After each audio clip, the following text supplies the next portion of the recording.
சீக்கிரம் மாறும் மாறனாதா, சீக்கிரம் மாறும். ஆண்டவராகிய இயேசு கிறிஸ்துவின் நாமம் மகிமைப்படுவதாக.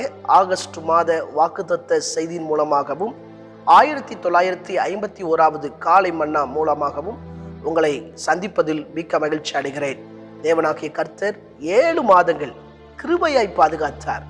இந்த 8வது மாதம் முதல் நாளிலே இந்த காலை மன்னா செய்தியாகவும் வாக்குத்தத்த செய்தியாகவும் கேட்க தேவன் பாராட்டின கிருபைக்காக தேவனை ஸ்தோத்தரிக்கிறேன். நிச்சயமாய் இந்த மாதத்தில் கர்த்தர் எல்லா சூழலிலிருந்தும் உங்களை விடுவிக்கப் போகிறார்.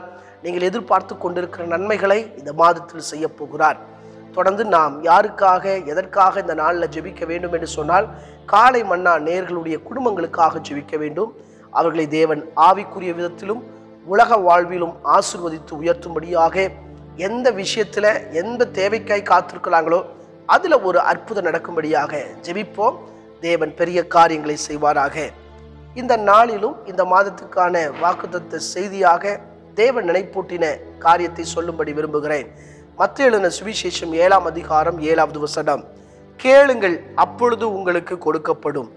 தேடுங்கள், அப்பொழுது கண்டடைவீர்கள். தட்டுங்கள், அப்பொழுது உங்களுக்கு திறக்கப்படும். இந்த 3 காரியத்தையுமே இங்கே இயேசு கிறிஸ்து சொல்லுகிறார்.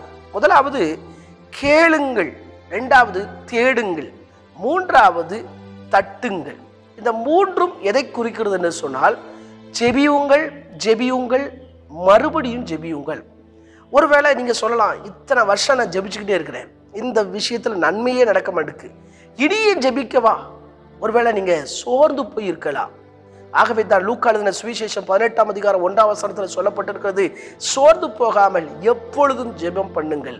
நம்முடைய வாழ்க்கையில இந்த 3 காரியத்தை செய்ய வேண்டும், ஜெபிக்க வேண்டும். ஜெபிக்கும் போதுதான் கர்த்தர் நமக்காக சில காரியத்தை செய்கிறார். எனவே இந்த மாதத்தில் சோர்ந்து போகாதீங்க, தைரியத்தோடு எல்லா காரியத்துக்காகவும் ஜெபம் பண்ணுங்க.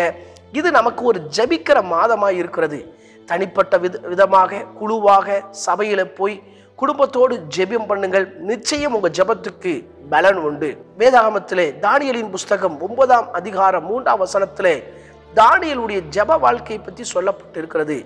தானியேல் அந்த எருசலேமுடைய பால் கடிப்பு 70 வருஷம் உண்டாகும் என்று எரேமியா தீர்க்கதரிசியின் மூலமாக கேள்விப்பட்ட போது அவன் ஜெபத்தினாலும் வேண்டுதலாலும் தேவனை தேடுவதற்கு அவன் முகத்தை நேராக்கியிருக்கிறான். நம்முடைய வாழ்க்கையில நாம் எல்லா சூழ்நிலையிலும், எல்லா கஷ்டத்திலும், எல்லா தேவையிலும் நம்முடைய முகத்தை தேவனுக்கு நேராக்க வேண்டும். மனிதர்களை பார்க்க கூடாது. ஒருவேளை இந்த காரியத்தை உங்க தருவன்னு சொன்னாங்களே, அதை நம்பக்கூடாது.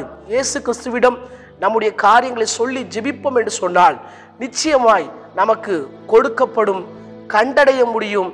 தேவன் நமக்காக சில வாசல்களை திறப்பார். எனவே இந்த மாதத்துல தானியேலை போல அதிக நேரம் 3 வேளையும் ஜெபிப்போம்.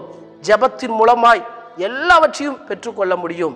வேதத்திலே அன்னாளை பார்த்தால் ஆலயத்தில் போய் ஜெபிக்கும் போதுதான் நெடுநாளாய் காத்திருந்த விஷயத்திலே அற்புதங்கள் நடந்தது.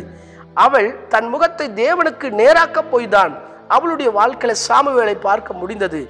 வேதத்துல இன்னும் சில காரியத்தை சொல்ல முடியும். அங்கே ஒரு நியாயாதிபதி இருக்கிறார்.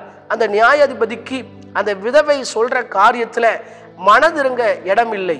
அந்த சூழ்நிலை தான் அவள் அடிக்கடி போய் அந்த அநீதி உள்ள நியாயாதிபதியிடம் தன் காரியத்தை சொல்லும் போது சீக்கிரத்தில் நியாயம் செய்ய வேண்டும் என்று சொல்லி அந்த அநீதி நிறைந்த அந்த நியாயாதிபதி தன் மனதில் தீர்மானம் பண்ணினான். நீங்களும் இயேசுவிடம் கேட்கும் போது, தேடும் போது, தட்டும் போது உங்களுக்காக எல்லா ஆசீர்வாதத்தையும் வைத்திருக்கிறார். விசுவாசத்தோடு இந்த மாதத்தை துவங்குவோம். உங்க வாழ்க்கையில நன்மை செய்ய போகிறார். கண்களை மூடி ஜெபிக்கலாம். எங்களை நேசிக்கிற சர்வ வல்லமுள்ள தேவனே, இந்த வேலைக்காக ஜெபிக்கிறேன். நீர் கொடுத்த புதிய மாதத்துக்காக ஸ்தோத்திரம் ஆண்டவரே. இந்த மாதத்துல அநேக ஆசீர்வாதங்களை கண்டடையணும். எங்க ஆவிக்குரிய வாழ்க்கை இன்னும் உமக்கு நேராக்கப்பட வேண்டும் ஆண்டவரே. தொடர்ந்து ஆண்டவர் இந்த மாதத்துல ஒவ்வொரு குடும்பத்தையும் ஆசீர்வதிங்க அப்பா. ஸ்தோத்திரம். இந்த காலை மன்னா செய்தியை கேட்ட ஒவ்வொருடைய வாழ்க்கையிலும் ஒரு அற்புதங்கள் நடப்பதான் ஜெபிக்கிறேன். சோர்ந்து போகாமல் எப்பொழுது ஜெபம் பண்ண வேண்டும். ஜெபத்தின் மூலமா அநேக ஆசீர்வாதங்களை பெற்றுக்கொள்ள உதவி செய்யுங்க. தேவ கிருபை இந்த மாதம் முழுவதும் நடத்தட்டும். இயேசுவின் மூலம் ஜெபம் கேளும் ஜீவனுள்ள நல்ல பிதாவே, ஆமென். ஆண்டவர் சித்தமானால் மீண்டும் நாளை காலை மன்னா செய்தி மொழியை சந்திக்கிறேன். அதுவரை தேவ கிருபை தாங்குவதாக. மாரநாதா, இயேசு வருகிறார். ஆயத்தமாகவும் அனைவரை ஆயத்தப்படுத்துவோம். ஆமென். அல்லேலூயா. Praise the Lord.